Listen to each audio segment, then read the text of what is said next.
What's up, you guys? Nathan Bell here doing a Marvel Legends review on the Ant-Man series Ant-Man. So before we crack this baby open, let's take a quick look at the packaging.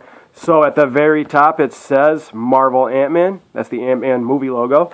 Then at the very tippy top it's got a giant ant. Then at the bottom it says Marvel Legends Infinite Series Ant-Man with the Hasbro logo. And on the side it has the Army of Ants. And then on the very back it has Eric O'Grady himself with a quick read-up that says, Ant-Man, with his amazing technology, Eric O'Grady shrinks to become the half-inch superhero Ant-Man. So let's get this guy out of the packaging to take a closer look. So here he is out of the packaging, man. And before I get started with the review, I just want to, share some information with you guys about this character. So Eric was the third person to use the name Ant-Man. His first series from the comic books was called The Irredeemable Ant-Man. So later on in a mission with the Secret Avengers, he was beaten to death by one of Father's henchmen while he was trying to defend a child's life, man. What a hero. So I believe he was eventually brought back to life by Father, but it wasn't Eric that was brought back, man. It was a life model decoy to help Father carry out his evil plans. And I believe that's when he was titled the Black Ant, which this is the character that Hasbro gave us. It's not the original Eric O'Grady Ant-Man. This is definitely the robotic Ant-Man. So let's take a look at the costume, man. So this is, if you guys have the Giant Man from this Ant-Man series, it's kind of like the same costume, but just instead of the red with the black trim, this is black with red trim. You know how Giant Man has the boots with the little edges at the top, and then the gloves also, but Eric has the black finger gloves, so that's pretty cool, man. My favorite part about this action figure is definitely the head sculpt. I really like it's got the white pupils, and then with the orange around him, man, which looks great, and then you can see his human face right there. Then you got the little gas chamber, man, so that's pretty cool. Then you got some red, not red of course, orange with some white trimming around the helmet. And then you get the antennas, man, and in the back just, that orange strip continues. So you got a peg hole right there with the, the decos, the painted on decos. That's not sculpted on there or anything.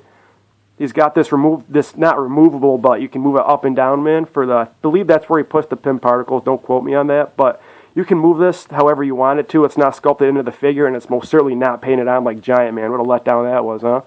So let me just get a closer look so you guys can see everything. You can see how there's some red bleeding through the black, and then there's also some black bleeding through on the back. So, I mean, this happens on pretty much every figure that I've owned from Hasbro. It's not a big deal. I just kind of learned to accept it now.